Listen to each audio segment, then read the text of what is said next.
when's the last time? Okay, you know what? Let me try this one thing. Maybe this will help. What was your favorite movie in the past? Well, before this whole woke nonsense, this whole COVID pandemic and all that, what was your favorite movie that you like to go watch at a theater? Say it in the comments. Listen here, folks. From what I've learned, when it comes to superiority, not everyone can last, okay? I know I'm gonna bit on the history level. Napoleon, he thought he can do anything. He can conquer any nation. But when he enters Russia, not everybody can be invincible. And that includes Hollywood. The Sword Art Online director claims that the influential power of Hollywood movies are weakening or has been weakening. I don't know if he's the only one that's seen this, because I think some of you have seen it, because right now, what is the only movie that is best, or in this case, currently released, that is good, that everybody loves it? He did say that I only recently heard the news that Toho had acquired a British anime distribution company, but I get the impression it was actually when Aniplex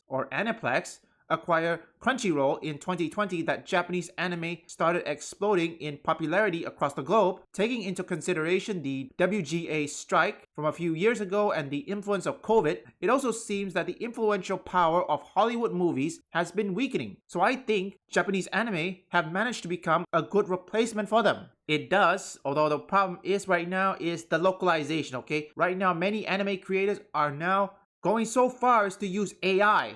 To all my viewers who have watched anime, tell me something. When you watch both the Japanese dub and the English dub, do you see the difference in the language, or in this case, the translation, all that sort? Now, it's hard to argue with his assessment that the influence of Hollywood is in decline. The domestic box office has been consistent decline over the last years, which I think for the West it does, because most countries like, let's say Asia, I mean, look at the movie, I believe this is how it pronounced, Niger. That's from China, okay? When it comes to top 10 most watched, I think that thing tops number 1. First place. That's even more pretended given the ticket prices have increased. That is quite true. So even higher price ticket, the overall gross are down, meaning there is a significant decline in tickets sold, meaning fewer and fewer people are going to see the movies. Well, frankly, because after COVID, streaming service is now becoming a thing where many of these companies still don't understand what streaming is. Because look, places like Disney Plus, Netflix, they're trying to compete with YouTube, or in this case Twitch. But then again, Twitch is done. It's kaput. The numbers report that the domestic box office gross in 2025 only hit estimate $8.69 billion.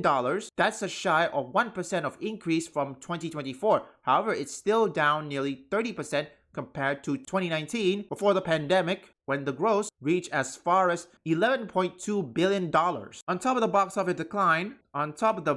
decline, there has been a significant decline of viewership surrounding the award shows for films. The Oscars hit a peak viewership in 1998, 57.25 million viewers. Last year, it only managed to crack 19.7 million views, and that's include the streaming and digital of 60% or 65%. Even if you just look back at 2019, it declined nearly 30% from 29.6 million viewers. Let's be clear one thing. Who watches the award shows anyway? No, generally folks, who watches the award shows such as the Emmy, the Golden Globe, the Video Game Awards, the Golden Joystick Awards? Who watches them?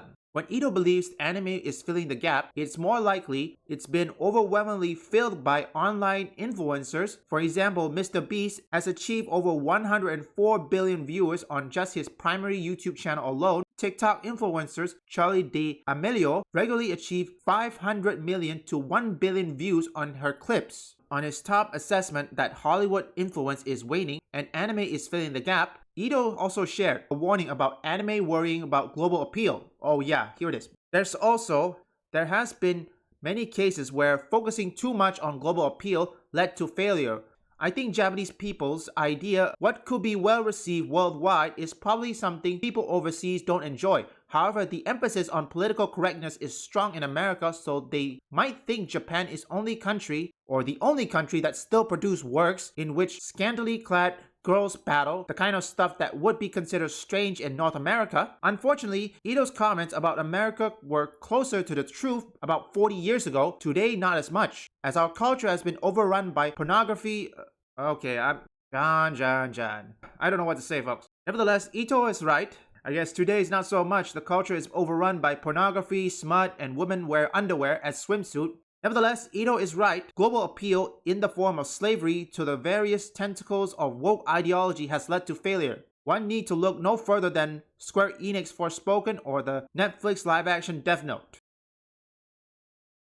Honestly, with that pornography, I'm not certain about it, okay? Honestly, folks, I think the problem is there's one creator who made Evangelion, I believe that's what it's called, Neon Evangelion. He says he didn't worry too much about global appearance, or in this case, catering to the global market. He believes that if Japanese people, or in this case, Japanese audience, love his work and they share it to their international friends, and if the international audience loves it, then he says that's good. Remember, this is what happened. Look at Black Myth Wukong. Black Myth Wukong, they released on China, okay? They cater to the Chinese gamers, and guess what? The Chinese gamers share it to their international gamers, and guess what? The local audience loves it, then international market will love it too. There's this thing called make a game for everyone means you make a game for no one. It is best for them to just cater to the local market, and if the local market loves it and they share it to their Western audience, boom, Western audience loves it. So here's the thing. I'm not certain about this, but we all seen, when's the last time you ever see Hollywood do anything good?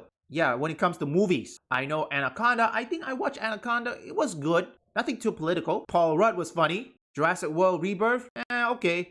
I don't think it's mid at best, but it's good overall. Look, I think the problem is Hollywood. Remember they say the WGA strike. It doesn't matter whether you have the best producer, the best director, the best actor, or showrunner, whatever it is. Without the writers, again, writers are more important. Without them, movies, TV shows, or video games will fail immediately, outright.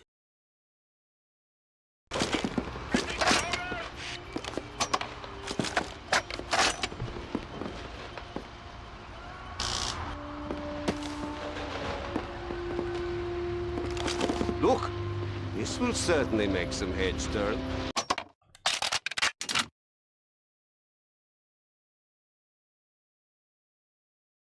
Let's get back to headquarters. Nice bonfire you lit up today, comrades. That should keep us warm most of the winter.